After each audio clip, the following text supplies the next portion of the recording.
Hello students, how are you? I hope you all are fine. आज का हम kinematics को डिस्कस कर रहे थे। अब इसके अंदर हम आगे कंटिन्यू करते हैं। दो पैरामीटर हमने क्लियर किए थे बच्चों। लास्ट लेक्चर में डिस्टेंस बताया था, डिस्प्लेसमेंट बता दिया था आपको। आफ्टर दैट हमने स्पीड और स्पीड को डिस्टेंस क्लियर किया था। स्पीड में यूनिफॉर्म, नॉन यूनिफॉर्म, इंस्टेंटेनियस और एवरेज को स्टडी किया था। अभी हम वेलोसिटी को बताते हैं। नेक्स्ट पैरामीटर है अपने पास, वो वेलोसिटी है बच्चों। देखो वेलोसिटी में दो चीजें होती है बच्चों। वेलोसिटी में एक तो मैग्नीट्यूड होता है, एक तो मैग्नीट्यूड होता है और एक डायरेक्शन होती है। अगर बॉडी डायरेक्शन को चेंज नहीं करे, अगर बॉडी यूनिफॉर्म मोशन में है या मैं बोल दूं बॉडी स्ट्रेट लाइन में मूव करे, अपनी डायरेक्शन को चेंज ही नहीं कर रही, तो इसका मतलब उसकी वेलोसिटी और स्पीड तो बराबर ही, क्योंकि वेलोसिटी क्या, स्पीड क्या है, मैग्नीट्यूड ऑफ वेलोसिटी। तो मैंने कहा वेलोसिटी दो चीज से, एक मैग्नीट्यूड एक डायरेक्शन। स्पीड डायरेक्शन पे डिपेंड नहीं करती, बट वेलोसिटी डायरेक्शन पे डिपेंड करेगी। तो वेलोसिटी को जनरल हम ये कहते हैं कि वेक्टर क्वांटिटी टू वेलोसिटी बच्चों। वेलोसिटी को क्या लिखते हैं, डिस्प्लेसमेंट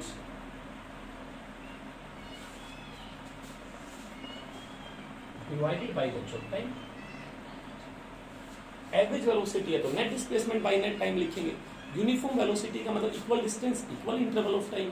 नॉन यूनिफॉर्म का मतलब equal displacement, unequal interval of time, जो हमने स्टडी किया था स्पीड के अंदर। और मैथमेटिकली बच्चों इसको हम कैसे लिखते हैं, v is equal to delta s upon delta t by displacement vector quantity है, वेलोसिटी वेक्टर है। हम इसको ऐसे भी लिख सकते हैं बच्चों, s2 minus s1 divided by v dt time interval t2 minus t1। बात आती है बच्चों, अगर मैं एवरेज की बात करूं तो मैंने बोला हम लिख सकते हैं total displacement by total time. अगर मैं इंस्टेंटेनियस वेलोसिटी की बात करूं,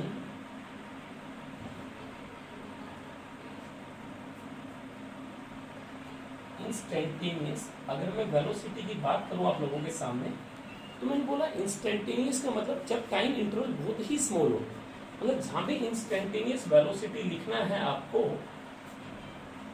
इसका मतलब हम लिखेंगे limit delta t tends to 0 delta s by delta t। या ये वही बात आ गया ds बाई dt। ठीक है, अभी जो हम डिस्कस करेंगे, हम यूनिफॉर्म मोशन के ऊपर काम कर रहे थे पहले। Uniform motion one dimension motion है जिसमें वेलोसिटी कांस्टेंट है, एक्सेलरेशन 0 है। अगर मैं आपको ये बोल दूं बच्चों, अगर बॉडी यूनिफॉर्म मोशन में नहीं है, स्ट्रेट लाइन मोशन में नहीं है, तो इसका मतलब उसका मोशन, अगर स्ट्रेट लाइन नहीं है तो इस तरीके का उसका मोशन है। अगर बॉडी का जो मोशन है बच्चों ध्यान से देखेंगे, अगर यूनिफॉर्म मोशन नहीं है, 1D मोशन नहीं है, तो इसका कोई भी जो मोशन होगा, किसको छोड़ के, 1D को छोड़ के, यूनिफॉर्म मोशन को छोड़ के, तो उस मोशन को हम कर्वीलिनियर मोशन बोलते हैं। क्या बोलते हैं, कर्वीलिनियर मोशन। मतलब जैसे इस तरीके का ये पाथ है उसका, इस तरीके का पाथ है, ठीक है, इस तरीके का पाथ है इसका मोशन। अगर ये कर्वीलिनियर मोशन है, अगर कर्वीलिनियर मोशन है और बच्चों इसका पाथ ये है, तो इस पॉइंट पे हमें डायरेक्शन बताना है बॉडी का, तो हमने इस पॉइंट पर टेंजेंट ड्रॉ कर दिया, ये बॉडी का वेलोसिटी होगा, राइट। बट हमेशा याद रखना, जैसे इस पॉइंट पे बॉडी का डायरेक्शन बताना है तो इस पॉइंट के ऊपर टेंजेंट ड्रॉ कर दीजिए, इस पॉइंट पे बॉडी का डायरेक्शन बताना है तो इस पॉइंट पे टेंजेंट ड्रॉ कीजिए। उस पाथ के ऊपर जो टेंजेंट ड्रॉ करेंगे आप लोग, वो बेटा डायरेक्शन देगा वेलोसिटी का। मैंने आपको पहले भी एक चीज बताई थी, जो डायरेक्शन बॉडी का मोशन का जो डायरेक्शन होता है वही डायरेक्शन वेलोसिटी का होता है। बट ऐसा जरूरी नहीं है कि जो डायरेक्शन वेलोसिटी का वही एक्सेलरेशन का हो, क्योंकि हमें पता है कि एक्सेलरेशन तो उस डायरेक्शन में होगी जिस डायरेक्शन की अंदर बॉडी के ऊपर नेट फोर्स काम करेगा, राइट। मान लीजिए सपोज कीजिए कोई भी, अगर कोई बॉडी बच्चों यूनिफॉर्म मोशन नहीं है, वन डायमेंशन मोशन नहीं है, तो उसकी बॉडी की जो मोशन वो अडॉप्ट कर रही है, उस मोशन को कर्वीलिनियर मोशन बोलते हैं। और किसी भी कर्वीलिनियर मोशन के ऊपर अगर बॉडी का वेलोसिटी बताना है तो जिस पॉइंट पे बताना है उस पॉइंट पे टेंजेंट ड्रॉ कीजिए, राइट। मतलब हम बोलते सर्कुलर मोशन है, ये कर्वीलिनियर मोशन ही तो है। प्रोजेक्टाइल मोशन है, जैसे प्रोजेक्टाइल मोशन ये होता है, ये कर्वीलिनियर मोशन ही तो है। अगर किसी भी पॉइंट पे आपको कर्वीलिनियर मोशन में आपको वेलोसिटी बताना है तो उस पॉइंट पे टेंजेंट ड्रॉ कीजिए। जैसे इस पॉइंट पे वेलोसिटी बताना है तो बेटा इस पॉइंट पे टेंजेंट ड्रॉ कीजिए, इस पॉइंट पे वेलोसिटी बताना है तो यहाँ पर बॉडी का मोशन ऐसे है, इस पॉइंट पे वेलोसिटी बताना है तो बेटा ये टेंजेंट ड्रॉ कीजिए। हर पॉइंट के ऊपर स्पीड कांस्टेंट है, मैग्नीट्यूड ऑफ वेलोसिटी कांस्टेंट है। अगर वो बॉडी यूनिफॉर्म सर्कुलर मोशन में है तो उसका स्पीड हम कहेंगे कांस्टेंट है। बट बच्चों वेलोसिटी हर पॉइंट पे चेंज हो रही है, क्योंकि वेलोसिटी में दो चीजें होती हैं, एक मैग्नीट्यूड एक डायरेक्शन।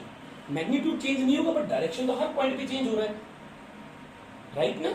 इसी तरह इस पे बताना है, जैसे यहाँ पे वेलोसिटी बतानी है टेंजेंट ड्रॉ किया, इस पॉइंट पे वेलोसिटी बतानी है यहाँ पे टेंजेंट ड्रॉ किया, इस पॉइंट पे वेलोसिटी बताना है यहाँ टेंजेंट ड्रॉ कीजिए। अगर कोई बॉडी 1D में नहीं है तो उसको छोड़ के जिस भी मोशन में उसको हमने कर्वीलिनियर मोशन बोला। जैसे हमने 2 dimensional uniform circular motion is an example of 2 dimensional motion, projectile motion is an example of 2 dimensional motion. और किसी भी कर्वीलिनियर मोशन पे वेलोसिटी बतानी है तो उस पॉइंट पे क्या ड्रॉ कीजिए, टेंजेंट, जो हमने एग्जांपल दे दिए। सर्कुलर मोशन और projectile motion is an example of 2 dimensional motion, right बच्चों। बट हमेशा एक बात ध्यान रखना, ये कंफर्म है कि बॉडी का जो मोशन है वही डायरेक्शन वेलोसिटी का, बट ये हमेशा माइंड में याद रखेंगे, ये जरूरी नहीं है कि जो वेलोसिटी का डायरेक्शन है वही एक्सेलरेशन का डायरेक्शन। कोई एंगल भी हो सकता है, अपोजिट भी हो सकते हैं, ऑब्ट्यूज एंगल भी हो सकता है उनके बीच में। एक्सेलरेशन का डायरेक्शन बच्चों वो होता है जिस डायरेक्शन में नेट फोर्स काम करेगा उस डायरेक्शन में एक्सेलरेशन होगा।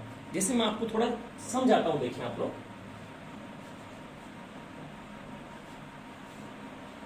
देखिए जैसे मैं आपको बोलता हूं, जैसे ये कोई भी कर्वीलिनियर पाथ हमारे पास, ठीक है, इस पॉइंट पे वेलोसिटी बताना है तो इस पॉइंट पर हमने टेंजेंट ड्रॉ की। अब हमने मान लिया बॉडी का जो एक्सेलरेशन वो ऐसे है, इसका मतलब इस बॉडी पे जो नेट फोर्स काम करेगा वो इस डायरेक्शन में रहा होगा, और इन दोनों के बीच का जो एंगल है वो थीटा है, राइट। अगर ये थीटा इसके साथ है, v की डायरेक्शन में हम दिखा दें तो इट मींस इसकी वेलोसिटी इंक्रीज होगी। अगर ये इस डायरेक्शन में भी तो भी इसका एक कंपोनेंट है जो सपोर्ट करेगा। अगर ये एक्सेलरेशन इस डायरेक्शन में है तो डेफिनेटली इसकी मोशन को अपोज करेगा और इसकी वेलोसिटी क्या होगी, डिक्रीज होगी, राइट। तो जरूरी नहीं है कि जो डायरेक्शन मोशन का वो वेलोसिटी का कंफर्म रहेगा, बट एक्सेलरेशन का डायरेक्शन वो होता है जिधर बॉडी पे नेट फोर्स काम करता है।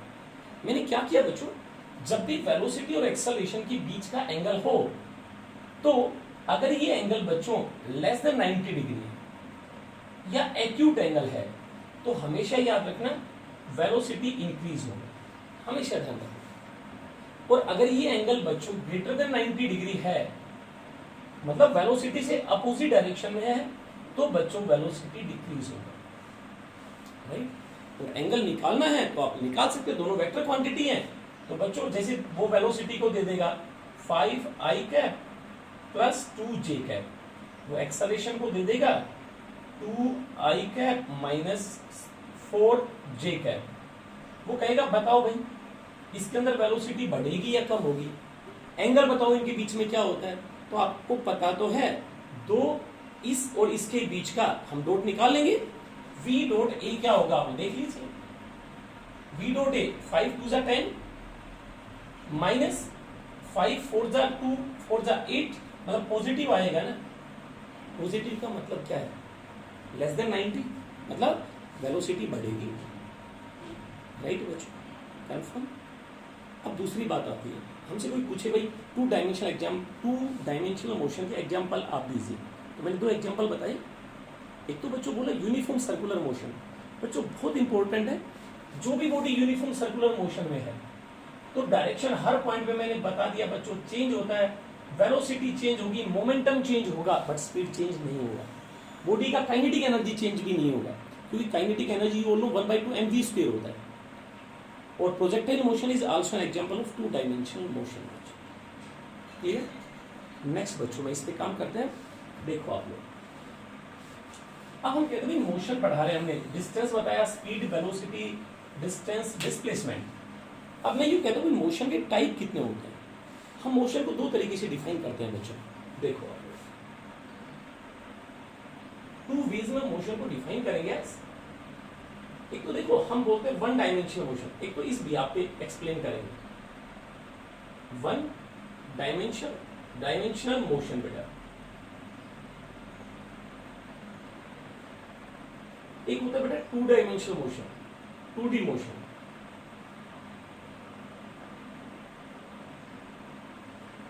एक होता है बच्चों 3D मोशन।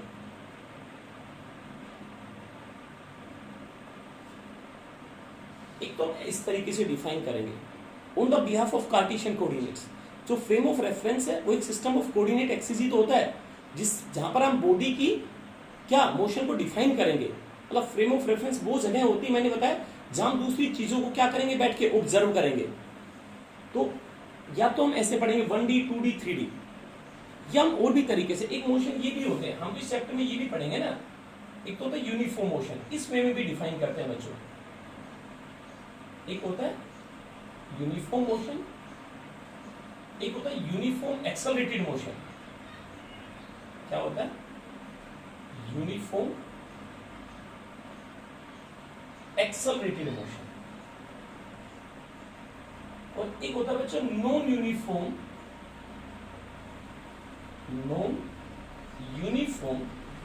Accelerated motion.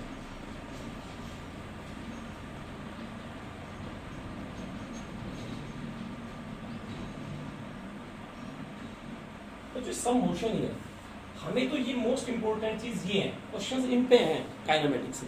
देखो 1D का मतलब ये होता है, सबसे सिंपल जो फ्रेम ऑफ रेफरेंस होता है, हमें कार्टेशियन कोऑर्डिनेट्स का सिस्टम मान लेते हैं, एक्स वाई जेड।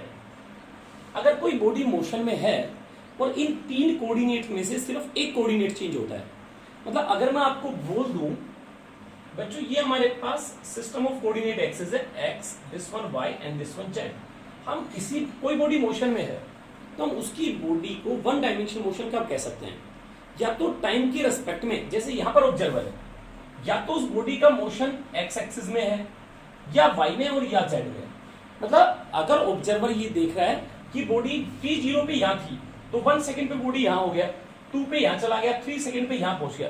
मतलब उस बॉडी का टाइम के रेस्पेक्ट में out of 3 coordinates X Y and Z, तीनों कोऑर्डिनेट में एक ही कोऑर्डिनेट चेंज होता है अगर टाइम के रेस्पेक्ट में, तो हम उस बॉडी की उस मोशन को क्या बोलेंगे? 1 dimensional motion. Out of 3 coordinates X Y and Z, only 1 coordinate change with respect to time and other 2 are constant. अगर वो बॉडी, ऑब्जर्वर ये देख रहा है बॉडी वाई में टाइम के साथ अपनी पोजीशन को चेंज कर रही है, तो it means Y coordinate change with respect to time. तो कोऑर्डिनेट तो एक ही हुआ ना, आउट ऑफ 3 कोऑर्डिनेट टाइम के रिस्पेक्ट में एक कोऑर्डिनेट चेंज होगा, उस मोशन को आप बोलेंगे 1 dimensional motion. Example is a car travelling in a straight road, on a straight road, 1 dimensional motion है।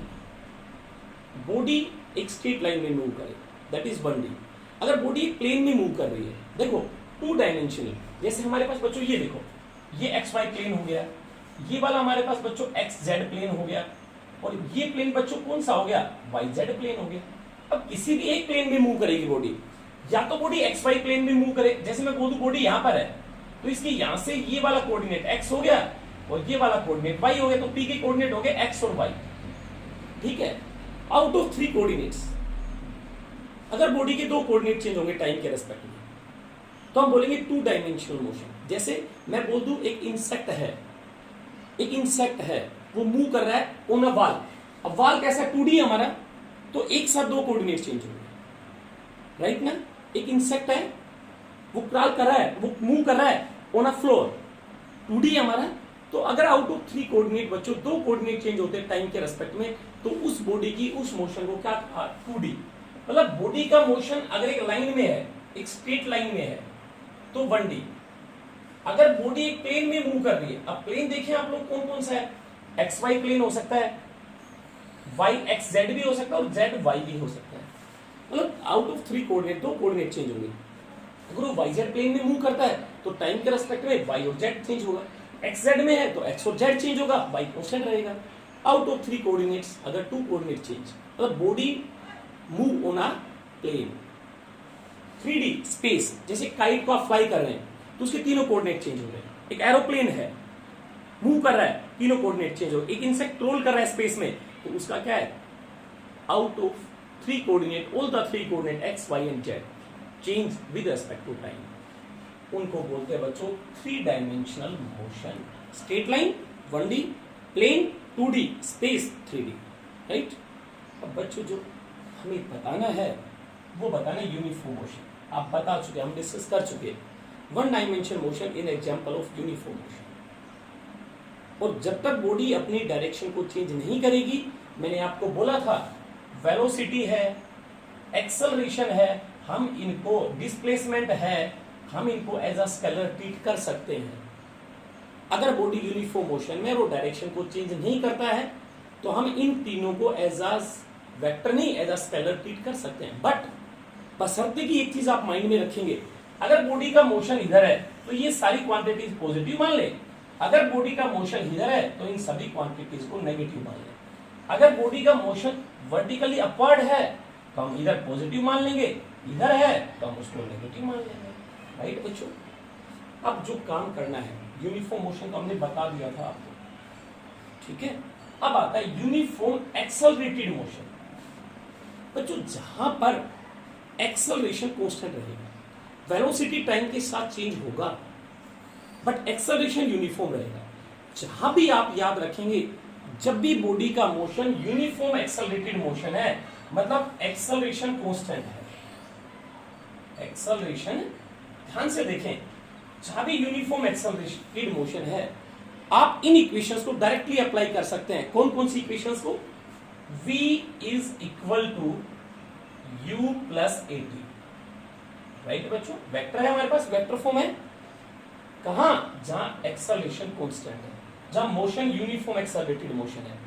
s is equal to ut plus half a t square. बच्चों यहां s डिस्टेंस नहीं है, डिस्प्लेसमेंट है, ठीक है। वेलोसिटी है, velocity change हो रहा है, इसमें डिस्प्लेसमेंट है ये s। जहां भी यूनिफॉर्म एक्सेलरेटेड मोशन है v इज इक्वल टू, आप डायरेक्ट अप्लाई कर सकते हैं u प्लस ए टी। अगर x y है तो i कैप j कैप की फॉर्म में लिख सकते हैं, s ut plus half a t square. And last one is v square minus u square is equal to 2as। Vector form में कैसे लिखते हैं?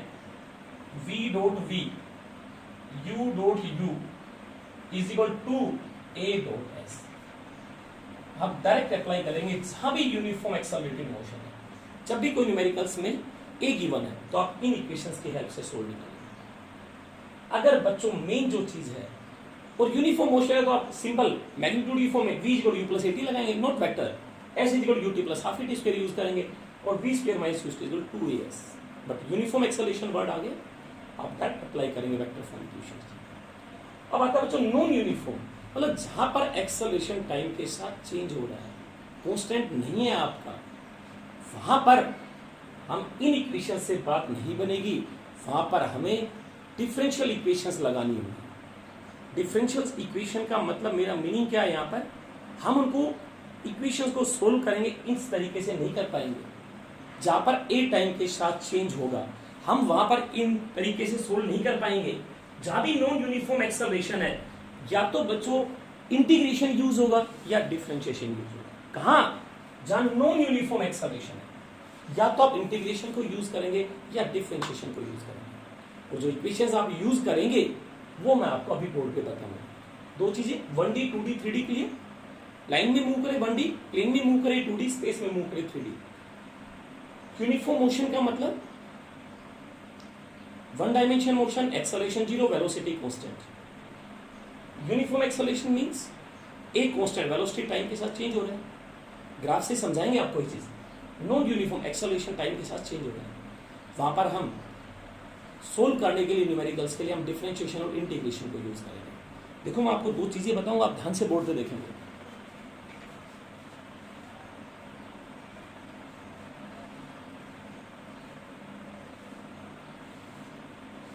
जो फर्स्ट चीज है, देखो जो वेलोसिटी होता है अपना, ऐसे देखते हैं, हमें डिस्प्लेसमेंट टाइम का इक्वेशन है और वेलोसिटी टाइम में कन्वर्ट करना है, या st का रिलेशन गिवन है, vt में रिलेशन निकालना है। या मैं आपसे बोल दूं बच्चों vt का रिलेशन गिवन है और at का रिलेशन निकालना है। ठीक है, क्या बोल रहा हूं मैं? अगर कहीं पर डिस्प्लेसमेंट टाइम का रिलेशन है और आपको वेलोसिटी टाइम का रिलेशन निकालना है, या हर स्टेप ऊपर एक ही क्वेश्चंस करेंगे, क्या VT का रिलेशन गिवन है, AT निकालना है, देन वी यूज डिफरेंशिएशन। तो हम क्या यूज करेंगे, डिफरेंशिएशन। ढंग से देखें, जहां पे भी आपको ये लगता है कि भाई डिस्प्लेसमेंट टाइम का रिलेशन है और वेलोसिटी टाइम का रिलेशन निकालना है, तो आप उस डिस्प्लेसमेंट को डिफरेंशिएट करेंगे टाइम के साथ, तो V और T में रिलेशन आएगा। अगर कोई ऐसा न्यूमेरिकल है जिसमें V और T का रिलेशन है और A और T में निकालना है, तो आप वेलोसिटी को डिफरेंशिएट करेंगे टाइम, मतलब इसका डिफरेंशिएशन VT का रिलेशन देगा, इसका डिफरेंशिएशन AT का रिलेशन देगा, बशर्ते कि आपको डिफरेंशिएशन बिल्कुल क्लियर होना चाहिए। अब इसको रिवर्स कर दीजिए आप, अगर आपको AT का रिलेशन है और VT निकालना है, या VT का रिलेशन है ST निकालना है, तो आप यूज करेंगे इंटीग्रेशन। तो हमने बोला शुरू में डिफरेंशिएशन और इंटीग्रेशन हर हाल में सीखना है बेसिक। अगर नहीं भी आता तो आप पूछेंगे। अगर हमें ST गिवन है, VT वेलोसिटी टाइम रिलेशन निकालना है, तो हम ST को डिफरेंशिएशन करेंगे टाइम के रेस्पेक्ट में, मतलब वेलोसिटी होगा differentiation of displacement, ds by dt निकालना है, राइट। डिफरेंशिएशन नहीं आता तो मैं समझाऊंगा आपको। अगर बच्चों वेलोसिटी टाइम का रिलेशन गिवन है, ये गिवन है, और आपको मेरे बच्चों एक्सेलरेशन टाइम में निकालना है, तो एक्सेलरेशन होता है डिफरेंशिएशन ऑफ वेलोसिटी, तो आपको वेलोसिटी को डिफरेंशिएट करना पड़ेगा, तब आपके पास एक्सेलरेशन टाइम का ग्राफ आएगा। अब रिवर्स करते हैं, अगर कहीं पर कब है ये चीजें, जब नॉन यूनिफॉर्म एक्सेलरेटेड मोशन है, राइट, जब एक्सेलरेशन यूनिफॉर्म नहीं है, टाइम के साथ चेंज होगा। अगर ए कांस्टेंट है तो आप डायरेक्ट इक्वेशन लगाएं v = u + at, जो हमने बता चुके आपको। तीसरी बच्चों, अगर हमारे पास AT का रिलेशन गिवन है और हमें VT निकालना है, तो मेरे बच्चों हम इंटीग्रेशन को यूज करेंगे। किसको यूज करेंगे, इंटीग्रेशन। अगर VT गिवन है और ST का रिलेशन निकालना है, तो हम इंटीग्रेशन को यूज करेंगे, राइट बच्चों, क्लियर। अब देखो बात आती है कैसे, ये तो मैंने दोनों बताए। अब मैं कहता हूं V और T का रिलेशन है, S कैसे निकालेंगे। देखो VT से S निकालना, इंटीग्रेट, यहां से देखिए V नो, V क्या होता है, ds by dt, तो बच्चों ds क्या आ गया, V × dt। आप बताएं S निकला कि नहीं निकला, इंटीग्रेट कर दीजिए, तो S क्या आ गया, इंटीग्रेशन ऑफ V × dt। अब VT का फंक्शन मिलेगा आपको, टाइम की लिमिट मिलेंगे, आप सोल्व कर सकते हो। इससे देखें V निकल सकता है, dV की वैल्यू आ गई बच्चों A × dt। अब मैंने बोला AT का फंक्शन है, हमें AT से VT निकालना है, तो देखो फिर इंटीग्रेट कर दो, dV का V integration of A × dt। T का लिमिट मिलेगा, A और T में रिलेशन मिलेगा, क्योंकि टाइम के साथ एक चेंज हो रहा है, नॉन यूनिफॉर्म एक्सेलरेटेड मोशन। तीनों इंपॉर्टेंट पॉइंट्स को ध्यान से देखेंगे। ST से VT कन्वर्ट करना है तो डिफरेंशिएशन करेंगे S को T के साथ। अगर VT से AT बनाना है आपको, तो वेलोसिटी को डिफरेंशिएट करेंगे टाइम के साथ, तो एक्सेलरेशन T का रिलेशन आएगा। बट अगर रिवर्स करना, AT गिवन है, VT निकालना है, तो इंटीग्रेट करेंगे बच्चों, दिस वन S निकालना है तो दिस वन, V निकालना है तो A × dt। दो चीजें और बच्चों, देखो मैंने आपको दो चीजें बताई। अगर मैं आपको ये बोल दूं,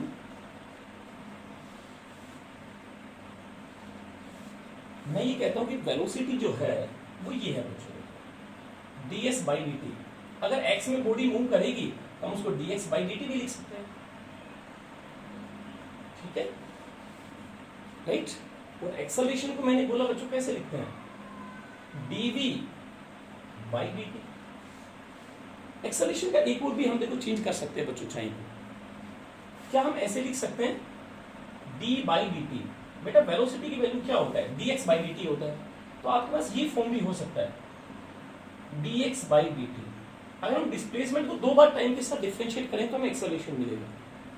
इन सभी पे क्वेश्चंस करेंगे आप लोग, मैं करवाऊंगा, अब टेंशन ना लो इन चीज की। ए बेटा double d² x by dt², ये एक्सेलरेशन आ गया, राइट। एक और बात बच्चों, देखो आप एक्सेलरेशन होता है dv by dt।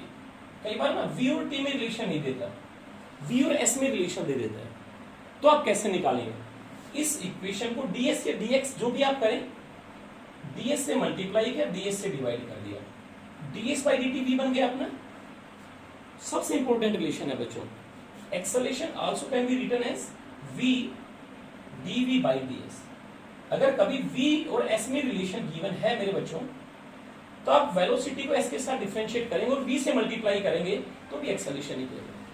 क्लियर, पक्का? और इंटीग्रेशन में भी ये हेल्प करेगा। देखो v dv is equal to a into ds। अब आप दोनों साइड इंटीग्रेट भी कर सकते हैं इसको, राइट ना? ये u से v हो गया, ये s1 से s2, जो भी लिमिट आपकी t में है, s में है। बच्चों नेक्स्ट लेक्चर में हम इसी को कंटिन्यू करेंगे, इसके ऊपर न्यूमेरिकल्स को डिस्कस करेंगे। आप लोगों को एक बार इस थ्योरी को पढ़ना है ढंग से, फिर हम uniform motion in vertical direction के क्वेश्चंस करते हैं, और कब, जब नॉन यूनिफॉर्म एक्सेलरेटेड मोशन होता है। ठीक है, thank you all of you बच्चों।